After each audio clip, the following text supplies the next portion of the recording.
We are developing a generation of teenagers because of this that are sophisticated but not mature.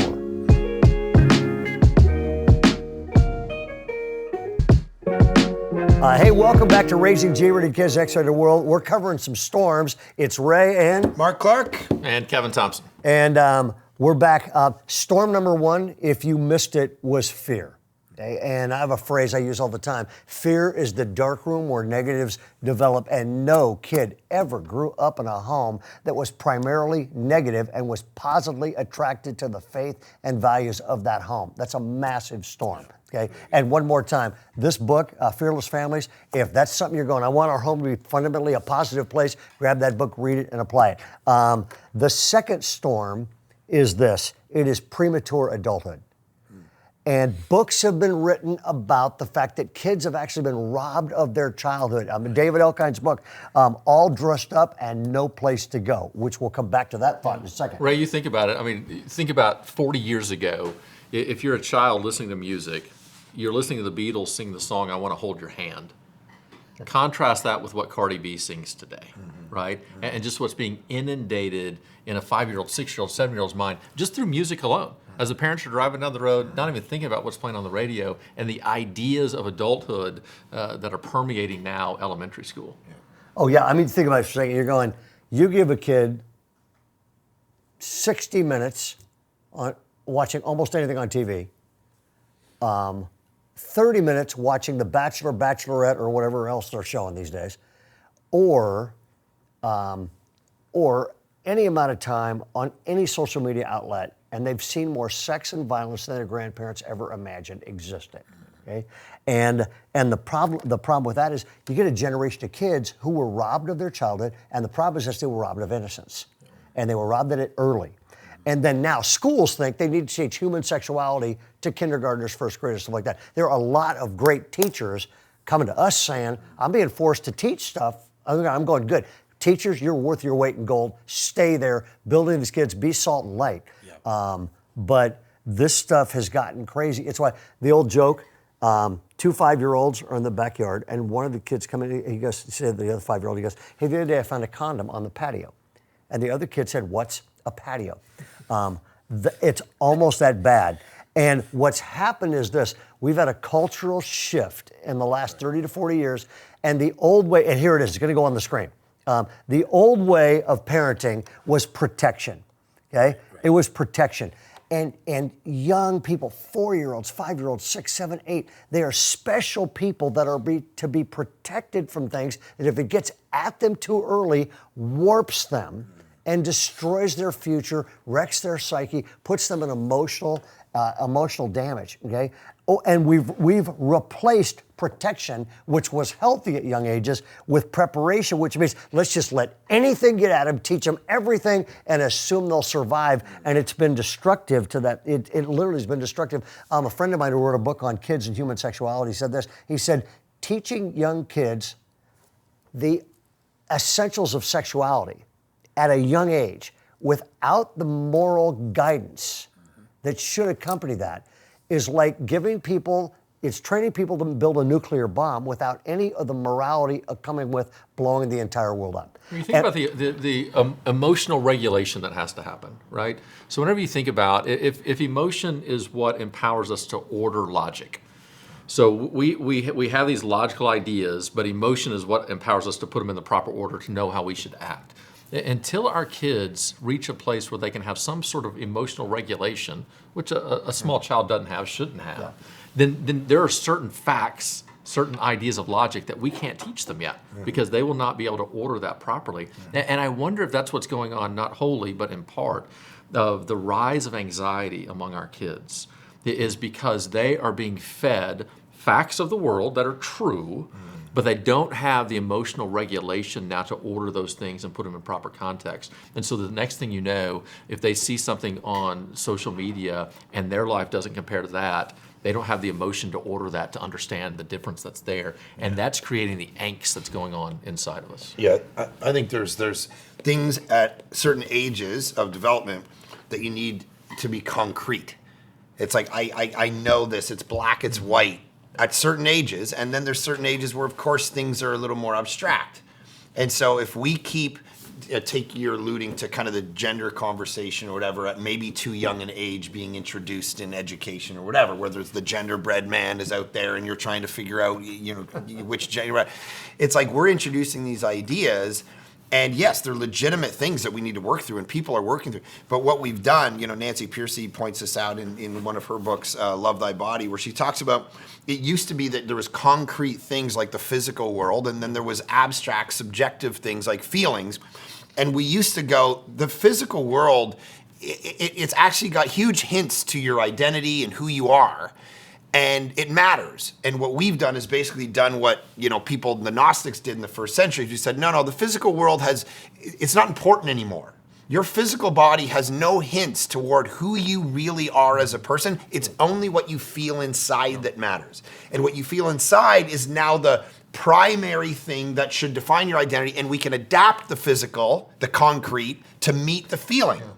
And all of that is a personhood theory conversation going around our culture, and we're introducing it at such a young age. You've talked about this. It's kind of it's the testing age, right? Maybe you could talk about that. We're introducing this thing at the wrong stage of conversation. Oh, yeah, absolutely. Kids are going through 3 phases, okay? And we'll cover this later, but let me just give you the first part of this, okay? From birth to about age 4 or 5, somewhere in there, it's a time of discovery. I mean, think about, like we all got kids.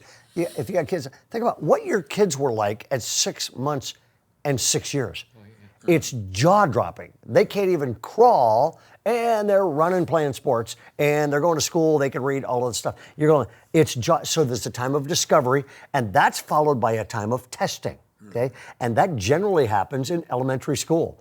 And that's why kids are testing, riding a bike off the roof. You're in the hospital. We're in the hospital all the time with kids that age. So they go discovery testing at about age 10 or so. They draw conclusions, healthy childhood. They're really secure. Kids are, during this testing phase, to create curriculum that encourages them to test human sexuality options and things like that is just, they're wired to test much smarter to shape things they test, because what a person chooses to test is going to have a huge influence on how they do long term. Okay, I mean, it's funny. We all know people in high school. I was a youth pastor for a million years. I went the second somebody started testing drugs, they're going to wreck their whole future. And many of them did, and a lot of them are dead now. And so, what a person tests is a really big deal. We've got to be much more careful. People that write curriculum for schools should actually have to know human development theory before they come out with a curriculum that they mandate everybody teach. I think that's an empowering aspect as a parent to understand the testing phase is not something you can skip or change, and you don't need to. You do get to somewhat direct what they are testing. Yes. And so I think the temptation for us is, if we're not careful, is go, I just don't want them testing anything. Just believe what I say. Mm-hmm. You can't do that. No. But you do get to choose the environments you're going to let them in to say, all right, here's what we can test. Here's what we can discover. Mm-hmm. And then to be a little bit more laid back as a parent, to allow them to go through that process of testing the things that you've basically allowed them to test versus what society is saying. That's right. Now, what's interesting is this. The whole thing on that is, I wrote this on the screen here in really bad handwriting. The real problem is this. We are developing a generation of teenagers because of this that are sophisticated but not mature.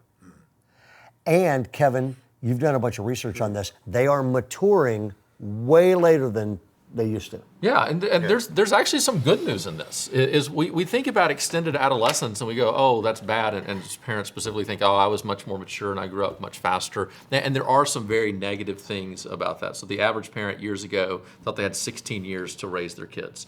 My parents probably thought they had 18, right? Many then thought 21. Now it really is the idea of 24. The average parent thinks they have 24 years to raise their child. But there's a lot of good within that. They have more space to take off, more stronger encouragement in what's going on, knowing the brain doesn't fully develop until you're 24, as far as that goes. But there is this now negative side of, if we're not careful, we can begin to compare who we were, who we think we were, mm-hmm. to who our kids are now, and think there's a maturity gap that's not necessarily the case. And we can begin to hold back consequences from them and responsibilities for them that are actually extending their adolescence maybe more than it needs to happen. But this idea of extended adolescence, puberty is hitting earlier, and then kids are launching later. That extended adolescence has some good aspects. Rates of drug abuse are down, experimentation is down, rates of sex among teenagers, teenage pregnancy is down. All these things are good aspects. The downside of it is some kids aren't learning responsibility. They don't know how to interact in the concept of relationships. So we need to understand extended adolescence is a reality for our kids. Now, how can we leverage that for the benefits and try to remove some of the consequences? Yeah. I also, on that note, and I don't think we can solve this right now, but on that note, I do think part of the thing we need to pay attention to is COVID actually had a part to play in that conversation. And I don't think we're going to understand what part it had to play for years. My brother had a child in COVID. The kid for 2 years didn't know. I mean, I was in Canada, so I was stuck in my house a little longer than you guys probably were. So when it broke and they went out, they'd be out for like 15 minutes. All the kid wanted to do was go back home. That was what he knew. That was the world he knew. And I think there'll be an interesting conversation in 10 years from now about the effect that had on a generation of young kids. And I see it, even in my own kids and whatever age they were at. So, no doubt. Oh, I think we'll be talking for a long time about COVID kids and how that generation's what. And yet what hasn't changed is what they're being bombarded with through music, through various media. Yeah. And so they are learning all these things way too early. I mean, the wisdom writer is going to say, do not arouse or awaken love until it so desires. And yet we are bombarding our kids with that now, and they don't have the skills and the wisdom to navigate it. Yeah. Exactly. I think what we're all saying is this, two things. Number one is give kids their childhood back. At the same time, though, we've got to create some adventure for those kids. Yes. And we took our kids out of school all the time. School like it? No. Did I care? No. We're their parents. Okay. And so we literally took our kids out of school, took them to Africa on mission trips, all that kind of stuff. I mean, it was in a sense all their need for that sort of preparation stuff happened in better environments than being lectured at. And all your kids remember those moments. Right. My parents took me out of school and we went and had fun. That's in their brain forever. Yep. And that's the more important stuff than whatever math equations they were going to learn and forget that week. Yeah. Exactly. Okay, that is storm number 2, Raising Jeering Kids Next. We'll be back with storm 3. Thanks.